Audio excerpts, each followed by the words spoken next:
Porque en Él fueron creadas todas las cosas, las que hay en los cielos, las que hay en la tierra, visibles e invisibles, sean tronos, sean dominios, sean principados, sean potestades, todo fue creado por medio de Él y para Él.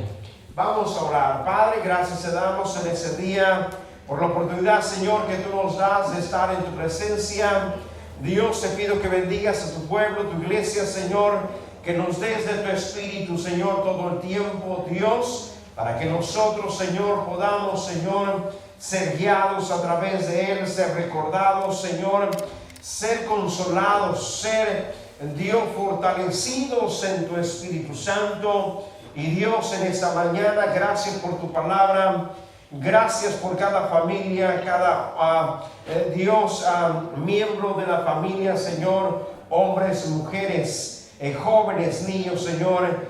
Gracias por lo que estás haciendo en medio de tu iglesia y a través de tu iglesia. En esta mañana, Señor, todo pensamiento contrario a tu palabra lo sometemos debajo de tus pies. Declaramos este lugar libre, las mentes, los corazones libres, Señor, por el poder de tu palabra, Dios. Y declaramos este lugar santo, Señor, en el nombre de Jesús. Y en ese día, hermano, quiero compartirles la palabra de Dios. Dios me dio un mensaje para usted, para ese día. Y el tema que quiero compartirles hoy es Dios, el Dios que se revela.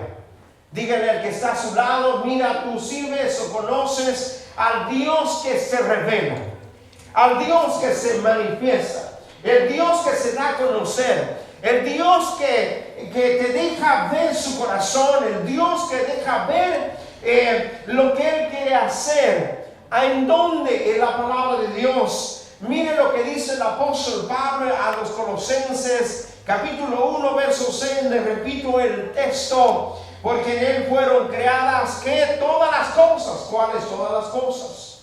Dice: las que hay en el cielo y las que hay en la tierra. Está hablando de los ángeles y de todo lo que está creado en el cielo. Y dice: las que están en la tierra, el hombre, el ser humano, y todo lo que vemos, todo lo que palpamos y todo lo que podemos tocar también. Dice: sean visibles e invisibles, lo que se ve y lo que no se ve. Y dice: sean tronos y sean dominios. En otras palabras, déjeme decirle, el que está en control de los gobiernos se llama Dios. Diga Dios.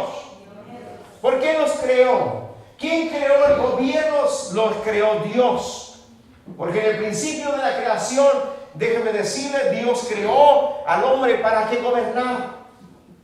Y Dios transmitió esa idea al hombre para que el mismo hombre también se gobernara.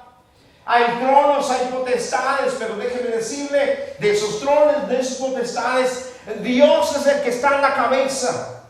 Dios es el que está guiando y dirigiendo todas las cosas.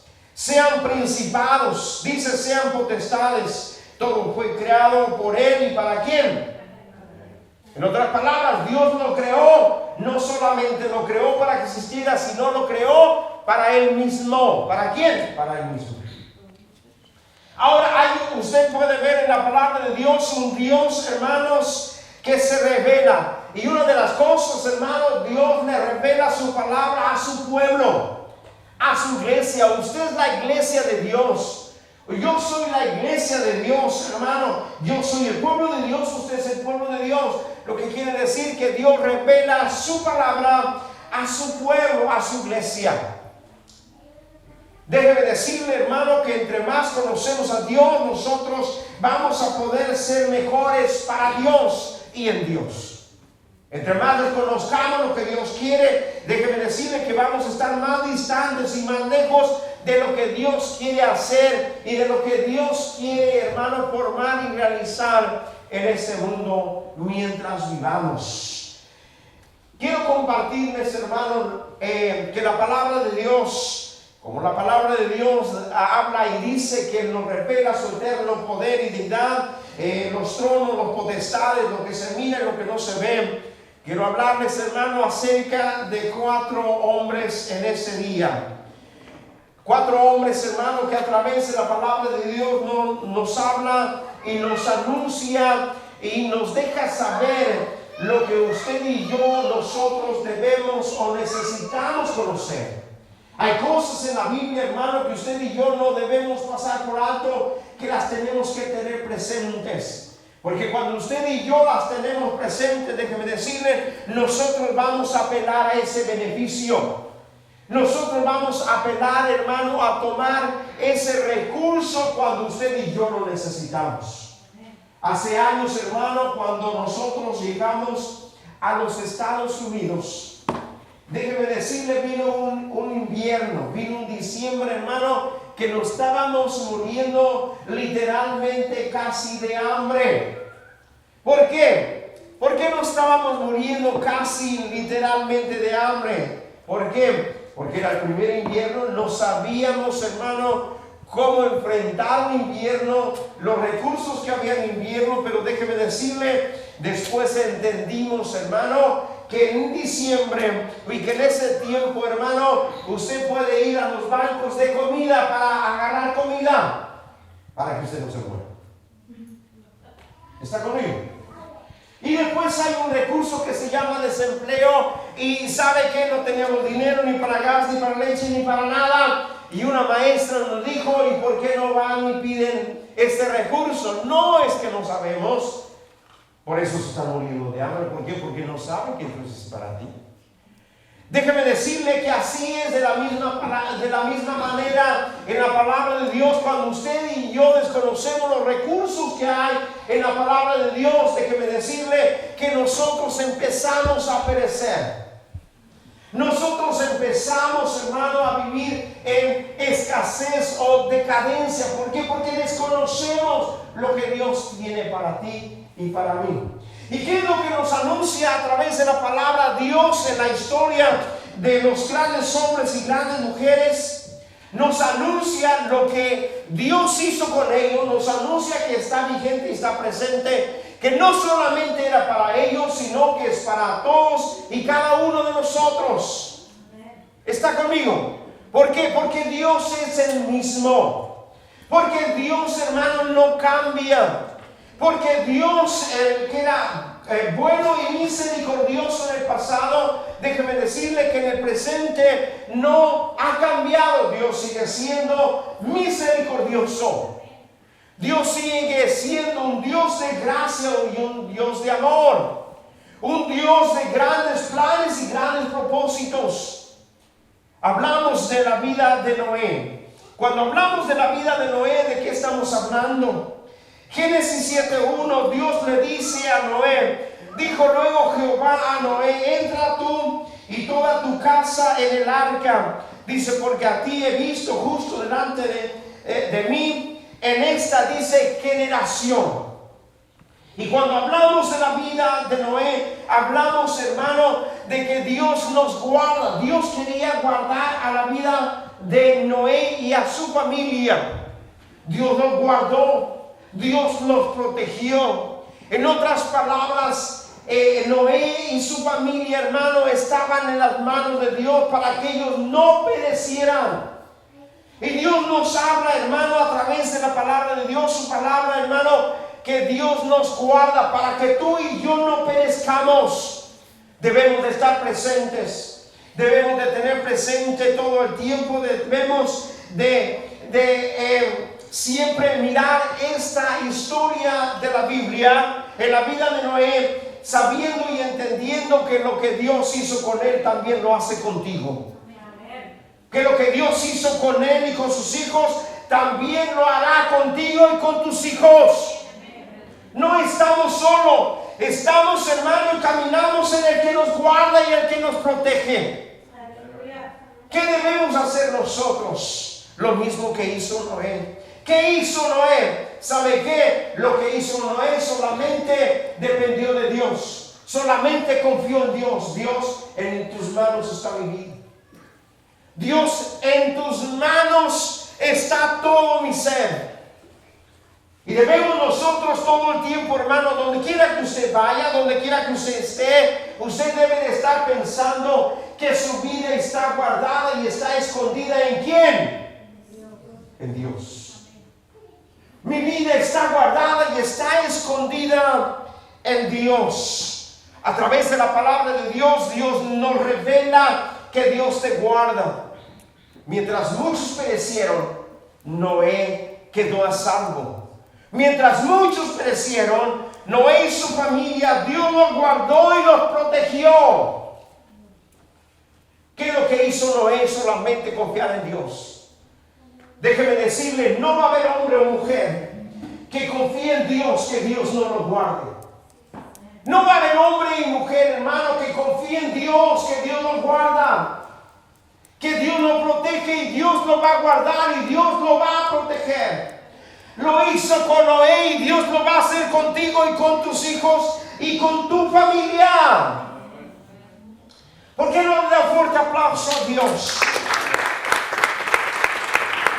A través de la vida de Noé, Dios nos anuncia: yo soy el que te guardo, yo soy el que te protejo, yo soy que estoy guardando la mente y el corazón de tus hijos. Debemos de vivir confiados en Dios. Mi confianza es en Dios. Pablo dice que debemos de vivir con fe para fe y en fe todo el tiempo. Mire, el tiempo del fin del mundo, cuando vienen catástrofes, el mundo se espanta. El mundo le da terror, hermano, pensar en el tiempo del fin. Pero déjeme decirle que usted y yo como iglesia debemos nosotros alegrarnos. Nuestro corazón debe de rebosar de alegría. ¿Por qué? Porque vivimos, hermano, en el que nos guarda y en el que nos protege. El que está con nosotros, el que va a guardar tu vida para que a ti no te pase nada. ¿Acaso no dicen los salmos? Caerán a tu lado 1000 y 10,000 a tu diestra. Dice, mas a ti no llegarán. Mas a ti no llegarán. Él es el que me guarda. Él es el que te guarda. A veces viene temor de que nuestra vida es acechada, pero déjeme decirle, solamente recuérdate lo que Dios hizo con Noé, porque Dios lo hará también contigo. Dios lo hará contigo. Otra de las cosas, hermano, de las cuales Dios nos revela a través de otro hombre, es de Abraham. ¿Y qué nos revela con Abraham? Los pactos. Mientras con Noé, que Dios nos guarda, con Abraham nos revela, hermano, a través de su vida, que Dios es un Dios ¿de qué? De pactos. Y Dios llama a Abraham y le demuestra que Él es un Dios de pactos. Por cuanto y por tanto, el que quiere caminar con Dios tiene que hacer pactos con Dios. Usted y yo debemos de hacer pactos con Dios. Debemos venir delante de Dios y en ese momento decir a Dios: mira, Dios, en ese momento yo hago un pacto contigo. Déjeme decirle, hermano, que lo que Dios hace contigo o conmigo es recíproco. Mire lo que dice Dios en Génesis capítulo 17, verso 7 a Noé. Le dijo: y estableceré mi pacto entre mí y ti. ¿Y qué iba a establecer?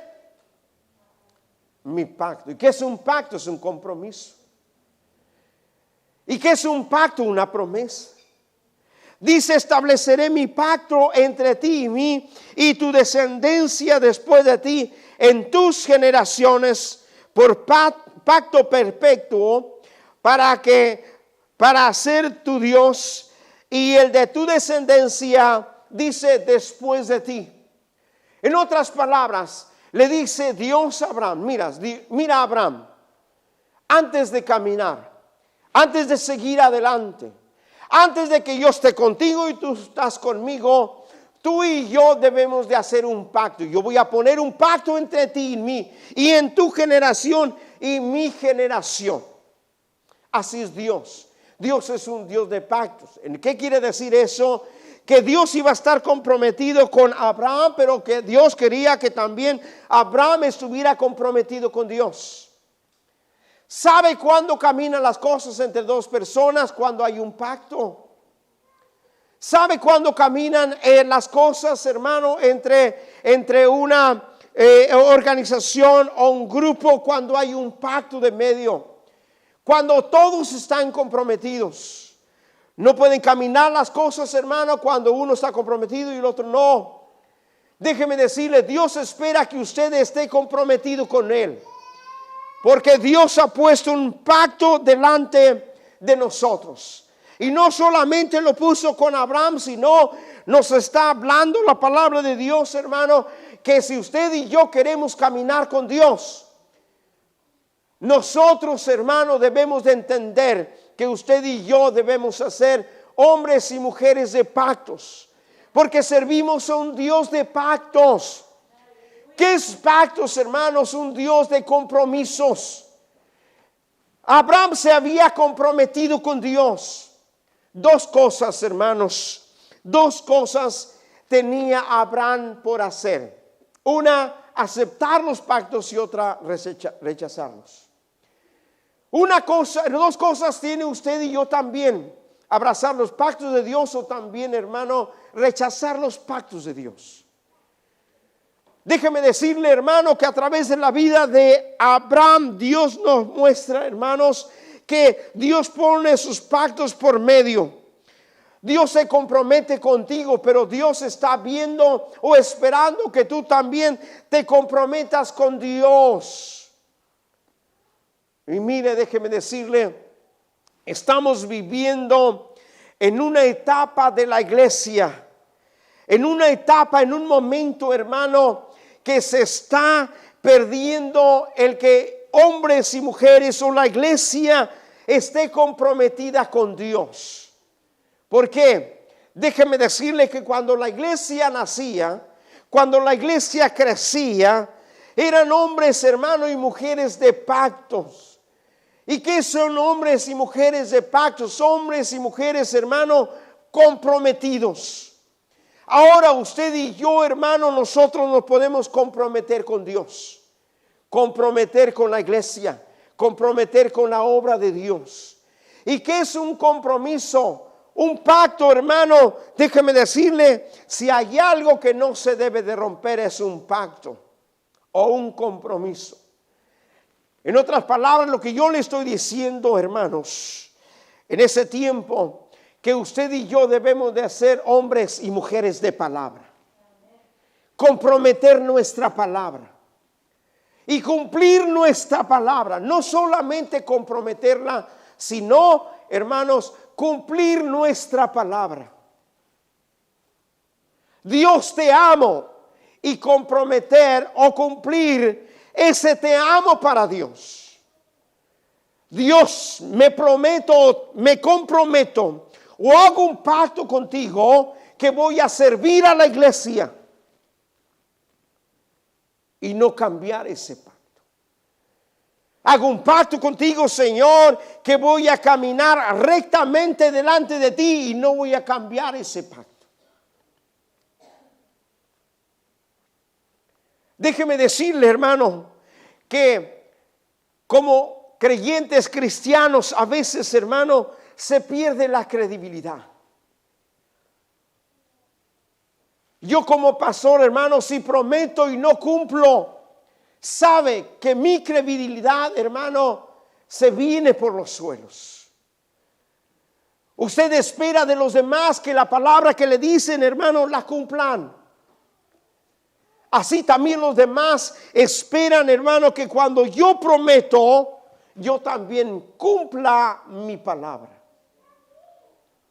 Hombres de pacto. Y es lo que Dios nos revela a través de la vida de Abraham. Hombres de pactos. Nos hemos comprometido con Dios a caminar con Dios. Nos hemos comprometido a ofrecer nuestra vida a Dios. No cambie esa promesa. No cambie sus promesas. Un día decidimos y determinamos caminar con Dios. Y nosotros prometimos, hermano, a Dios caminar con Dios y nunca dejar sus caminos. nunca dejar sus mandamientos. Pero déjeme decirle, hermanos, que la iglesia de hoy, si usted va a donde quiera, hombres y mujeres, hermanos, de media palabra, hombres y mujeres diciendo una cosa pero haciendo otra, hombres y mujeres, hermano, que se está perdiendo el hacer pactos, con Dios. Porque cuando hacemos un pacto, hermano, nosotros nos hacemos, hermano, fuertes, estables. ¿Y qué es un hombre, una mujer, hermano, de pactos? Es alguien, hermano, que es estable. Porque déjeme decirle que cuando un hombre y una mujer es de pactos, se puede confiar en él. ¿Por qué Dios confiaba en Abraham? ¿Y por qué Dios le venía y le pedía una cosa y otra cosa a Abraham? Porque Dios sabía que ese hombre era un hombre de pactos, un hombre de compromisos. De tal manera que Dios determinó un día decirle a Abraham: Abraham, mira, sacrifícame a tu hijo. Dios sabía que Abraham no se lo iba a rehusar. Dios sabía que Abraham no iba a cambiar nada. Y como Abraham era un hombre de pacto, de compromiso, estaba comprometido con Dios. ¿Sabe? Todas las personas, hombres y mujeres a través de la Biblia, hicieron este pacto con Dios. Y usted lo puede ver en Abraham, Moisés y en todos ellos. Y ellos decían y prometían a Dios y hacían pactos con Dios y decían: si tú vienes conmigo, yo voy. Si tú estás conmigo, yo lo hago. Si tú, Dios, me eres fiel, yo te voy a ser fiel. ¿Está conmigo? Hombres de pactos, hombres, hermanos, que tanto saben y entienden que Dios cumple, y por lo tanto, hermano, se ponían en sí el poder también tratar de cumplir lo que le habían prometido a Dios. Hombres de pactos, porque un hombre de pacto o una mujer de pacto, hermanos, tiene credibilidad. Todos le pueden creer porque lo que dice eso hace. Dios le puede creer porque lo que dice eso va a hacer también. Déjeme decirle que no es cualquier cosa y no es fácil. Porque cuando prometemos, hermano, ponemos nuestra palabra por medio, déjeme decirle que el diablo va a venir a tratar, hermano, de que usted no cumpla. Las circunstancias van a ser adversas para que usted no cumpla. Déjeme decirle, hermano, que cuando Jesús había hecho un pacto de salvar al mundo y dar su vida, déjeme decirle que en el Getsemaní Él fue probado. ¿Para qué? Para buscar otra solución, otra manera de salvar al hombre. Dios Padre, si hay otra manera de que yo no tome esta copa, Señor, pero no se haga lo que yo diga, sino lo que tú has dicho. El Señor Jesús era un hombre, hermano, de compromiso, de pacto. Para que tú y yo, la gente nos crea, para que la gente crea en el Evangelio, para que la gente crea, hermano, en ti y en mí, nosotros debemos, hermano, hacer lo que decimos, cumplir lo que hablamos.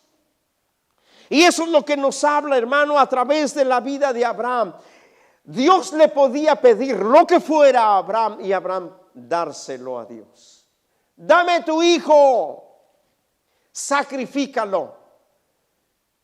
Dice la Biblia que Abraham tomó a su hijo y a sus siervos, puso la leña en los animales y se fue, hermano, al monte Moriah para ofrecer a su hijo. ¿Le dolía a Abraham ofrecer a su hijo? Sí, pero se lo estaba ofreciendo a Dios. Lloró Abraham en ese momento por ofrecerle a Dios lo que le iba a ofrecer su hijo. Sí, era su hijo.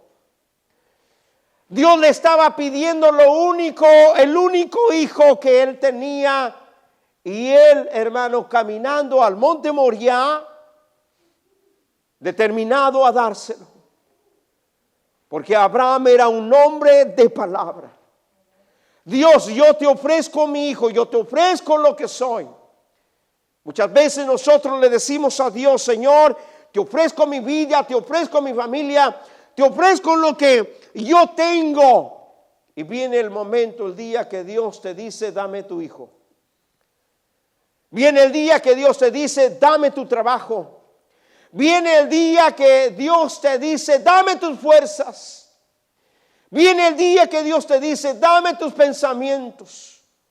Viene el día que Dios te dice, dame tu corazón. Y empezamos a llorar. Y empezamos, hermano, a sufrir. Y empezamos, hermano, a determinar si se lo damos o no se lo damos. Y empezamos a tomar decisiones, hermano, en lo cual nosotros decimos el evangelio es duro. Dios nos pide mucho. No, Dios nos pide, hermano, de acuerdo al pacto que tú y yo hemos hecho. Dios nos pide, hermano, de acuerdo a lo que tú te has comprometido. Porque Dios busca hombres y mujeres de pacto. Hombres y mujeres de palabra. Porque déjeme decirle, en un hombre y una mujer de palabra se puede confiar. Y en una mujer y un hombre que no es de palabra no se puede confiar. ¿Sabe por qué?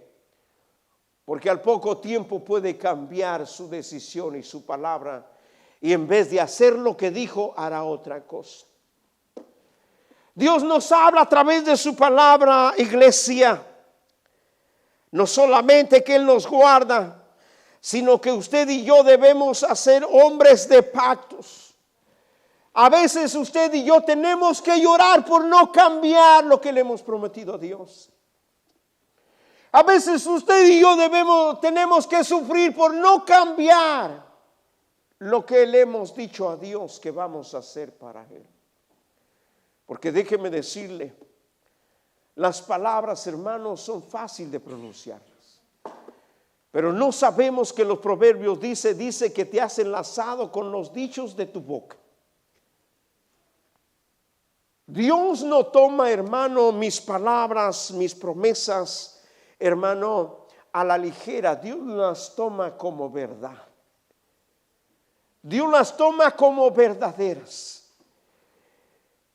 Déjeme decirle que servimos a un Dios real, a un Dios, hermano, de planes y de propósitos.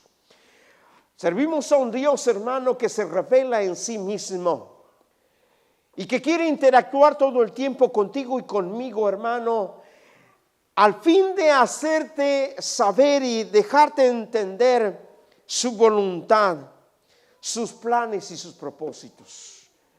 Déjeme decirle que los planes y los propósitos de Dios nunca, hermano, interviene comodidad. Los planes y los propósitos de Dios, hermano, no tienen que ver con la carne, no tienen que ver con el mundo, no tienen que ver con satisfacción. Hermano, los planes y los propósitos de Dios siempre tienen que ver con sacrificio. Los planes y los propósitos de Dios siempre tienen que ver con renunciar a nosotros mismos. Los planes y los propósitos de Dios siempre interviene, toma tu cruz y sígueme. ¿Está conmigo? Denle un fuerte aplauso al Señor. Porque Dios nos habla a través de su palabra. Otra de las cosas, hermano, que nos habla Dios a través de su palabra es, hermanos, a través de la vida de Moisés. Y que nos habla a través de la vida de Moisés, nos habla acerca de liberación. Éxodo capítulo 6, verso 6 dice: por lo tanto dirás a los hijos de Israel, yo soy Jehová, yo os sacaré de debajo de las tareas pesadas de Egipto y los libraré de su servidumbre y os redimiré con brazo extendida y con juicios, dice, grandes. A través de la vida de Moisés, Dios nos habla a través que hay liberación para el pueblo de Dios. Y eso es lo que Dios revela a través de la historia de Moisés, que Dios, hermano, estaba por liberar al pueblo de Dios, y nos habla, hermano, a través de liberación. Una de las cosas que Dios quería para el pueblo de Israel, que el pueblo de Israel no fuera esclavo, sino que fuera libre. Y una de las cosas, hermanos, que Dios quiere para ti y para mí, es que tú no seas esclavo, sino que tú seas un hombre libre y una mujer libre. Que nosotros no seamos esclavizados. Y cuando se habla de esclavitud, habla, hermano, de control, de que alguien más va a decidir por ti. Habla de control de tu mente y de tu corazón. Dios no quiere que tú vivas esclavo, sino que tú vivas libre. Hay muchas cosas en el mundo, hermano, que nos pueden esclavizar. Nos pueden esclavizar los pensamientos. Nos pueden esclavizar, hermano, quizás las críticas. Oh, déjeme decirle, hermano, que mucha gente, hermano, vive esclavo de las críticas. Se siente fortalecido cuando no lo critican, pero se siente, hermano, como los suelos cuando lo critican. No sea, hermano, esclavo de las críticas. Las críticas, hermano, hoy vivimos en un mundo expresivo, en un mundo, hermano, analítico, en un mundo, hermano, que hoy, hermano, tú y yo debemos saber y entender, hermanos, que usted y yo debemos de ser libres. ¿Está conmigo? A veces, hermano, nosotros somos libres, hermano, esclavos de muchas cosas. Y que Dios no quiere, hermano, que usted y yo seamos esclavos, sino que vivamos libres, sin opresión. La libertad que Cristo te ha dado, disfrútala, vívela. La Biblia dice: el que está en Cristo, donde está el Espíritu de Dios, dice, ahí hay ¿qué? Hay libertad. Podemos ser también esclavos del pecado, esclavos de muchas cosas, hermano, esclavos de adicciones, esclavos de qué sé yo, de muchas cosas, de malos hábitos. A veces, hermano, déjeme decirle, según se dice, hermano, por los psicólogos, que una persona, si practica una cosa 5 veces, después, hermano, hará un hábito, sea bueno o sea malo. ¿Está conmigo? Pero usted y yo debemos de ser libres. A veces somos esclavos de la televisión, hermano. Si no ves la televisión en el día, hermano, usted no se siente completo. ¿Verdad que sí? A veces somos esclavos del fútbol, del deporte. ¿Y cuándo somos esclavos del deporte, hermano? Cuando el deporte, hermano, se pone entre medio de lo que Dios quiere hacer o lo que tú hagas, hermano, por el deporte. A veces, hermano, llevamos a nuestros hijos al deporte cuando deberían de estar en la iglesia. ¿Está conmigo, hermano? ¿Por qué? Porque somos esclavos y no somos libres. No somos libres, hermano, de decir primero Dios. Primero es alabar a Dios. Primero es entregarle mi vida a Dios. El mejor tiempo es para Dios, pero no porque está esclavo. ¿De qué? Del deporte. A mí me gusta el deporte, me gusta el fútbol, hermano, y le voy a las Chivas. ¿Está conmigo? ¿Cuántos le van a la América? No entremos en eso. Está conmigo. Pero déjeme decirle que tú eres libre en Cristo Jesús. Cuando algo te sujeta, cuando algo te limita, déjeme decirle, debes de estar pensando si eres libre o no eres libre. ¿Está conmigo, hermanos? Usted es libre para adorar a Dios. Somos libres, hermano. Déjeme decirle que a veces, hermano, mire, le voy a decir eso, porque yo, hoy que fui, hermano, fuimos a ver al Cruz Azul con mi nieto. Viajamos, fuimos a las pirámides, hermano. Nos levantamos a las 6 de la mañana. Fuimos, hermano, a las pirámides. Allá andaban en la pirámide del sol, de la luna, hermanos. No crea que estaba agarrando buena vibra, hermano. La buena vibra viene a través del Espíritu Santo. Amén. Pero mucha gente sí, se ponían así, hermano, hasta allá arriba. No, se cansa uno. Se cansa uno. ¿Y qué estaban haciendo? Oh, la buena vibra. La buena vibra, hermano, está en el Espíritu Santo. Amén, hermanos. Y después recorrimos una gran distancia, hermano, para ir a ver al Cruz Azul en la noche. Y nos gozamos, echamos porras, gol, y después gol contrario. Y nuestro equipo metió 2 goles. Lo bueno es que uno en la portería contraria. Lo malo es que otro en la propia portería. ¿Verdad, mi nieto? Pero metió 2 goles. Pero a veces recorremos, hermanos, distancias largas porque estamos esclavizados en hábitos, hermanos.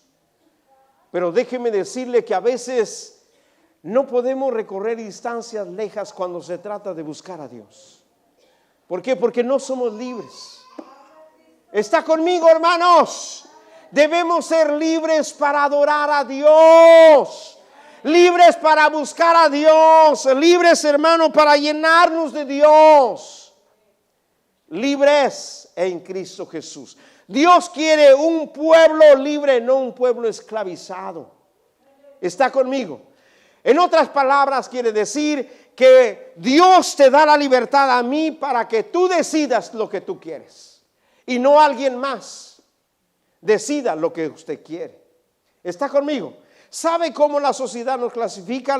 Las empresas nos clasifican. Las empresas, hermanos, nos clasifican a usted que si no tiene un teléfono, un carro, una casa, gana $20, 25, 30. Nos clasifica, hermano, que usted y yo somos pobres. Pero es un estándar de modo de vida que ellos ponen, hermanos. Y ahí usted está corriendo, hermano, avanzando para alcanzar ese nivel de vida que las empresas le han establecido a usted y a mí. ¿Por qué? Porque si no tengo eso, no alcanzo eso, soy una persona de una clase media social. Si no, soy pobre. Me acuerdo en mi pueblo, hermano, que ni teléfono teníamos. Y no me consideraba pobre, hermano. Me acuerdo, hermano, que en mi casa, hermano, a veces frijolitos y tortillas comía, hermano, y no me sentía pobre. Me sentía el hombre más privilegiado del mundo. ¿Está conmigo? Porque cuando tú eres libre, hermanos, eres libre. Déjame decirle que aunque no tengas dinero, tú estás gozoso y alegre. Amén, hermanos. Cuando tú eres libre, hermano, aunque no tengas trabajo, tú eres feliz. Amén, hermanos. Porque cuando tú eres libre, hermano, aunque no tengas muchos privilegios en esta tierra, déjeme decirle, tú eres feliz. ¿Por qué? Porque el Señor te ha hecho libre. Porque no dependes de nada, ni de nadie, ni de las cosas. ¿Dependes de quién? De Dios. ¿Está conmigo?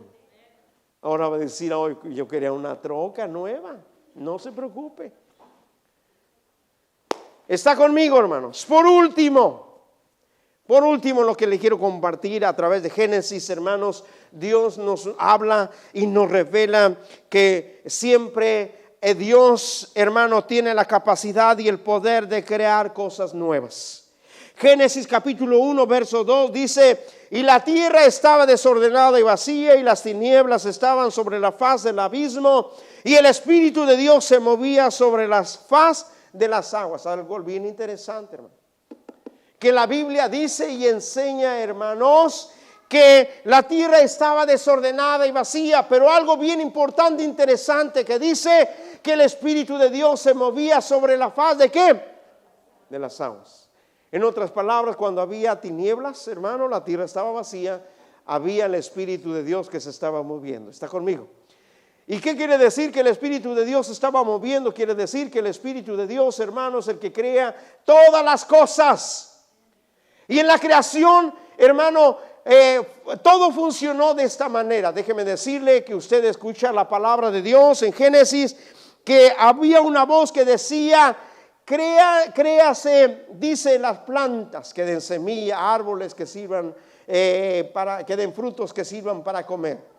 Había una palabra que se estaba hablando, hermanos, pero déjeme decirle, el Espíritu de Dios que se mueve sobre la faz de la tierra, el Espíritu de Dios, hermano, estaba creando todas esas cosas. ¿Está conmigo? Porque el Espíritu Santo, hermano, le da vida a lo que está muerto. El Espíritu Santo, hermano, empieza a hacer nuevas creaciones, nuevas cosas en su vida y en mi vida. Déjeme decirle, hermanos, mire, también dice Génesis 1:11, dice, después dijo Dios, produzca la tierra hierba verde, hierba que dé semilla, árboles de fruto que den fruto según su género, que su semilla esté en él sobre la tierra. Dice, y fue así. ¿Está conmigo? Ahora, ¿quién nos habla a través de Génesis de la creación? Dios nos habla, hermano, a través de la creación, que usted y yo, hermano, debe de ver veces, ocasiones que debemos empezar de nuevo. Y decir a Dios, crea cosas nuevas en mi corazón, crea cosas nuevas en mi vida. Dios crea una forma nueva de alabarte en mi corazón y en mi vida. Crea una nueva manera de yo poder servirte como tú quieres que yo te sirva. ¿Está conmigo? A veces muchas cosas en nuestra vida han envejecido. ¿Cuántos viven a veces o vivimos de esa manera? A veces, hermano, que en nuestra vida hay cosas que ya han caducado. A veces en nuestra vida, hermano, hay cosas, hermano, que ya son obsoletas. En otras palabras, cosas que ya no sirven. Cosas, hermanos, que se deben de desechar para que Dios, hermano, empiece a crear cosas nuevas. Yo necesito en este día, hermanos, que Dios cree cosas nuevas en mi corazón. Yo necesito en mi vida que Dios crea nuevos pensamientos en mi vida. Dios necesito en ese día vivir un Génesis en mi vida. ¿Cuántos de los que están aquí necesitan vivir un Génesis en su vida? Porque a veces nos encontramos como en la tierra, desordenada y vacía, y las tinieblas se mueven en la faz de la tierra. Pero saber y entender que el Espíritu de Dios está presente para empezar a formar y a crear cosas nuevas. A veces quizás tu alabanza, hermano, ya es obsoleta. Que Dios te cree un corazón que alabe a Dios en toda su magnitud y en toda su esplendor. Y en la expresión que usted y yo, hermano, debemos hacer. Póngase de pie en ese día.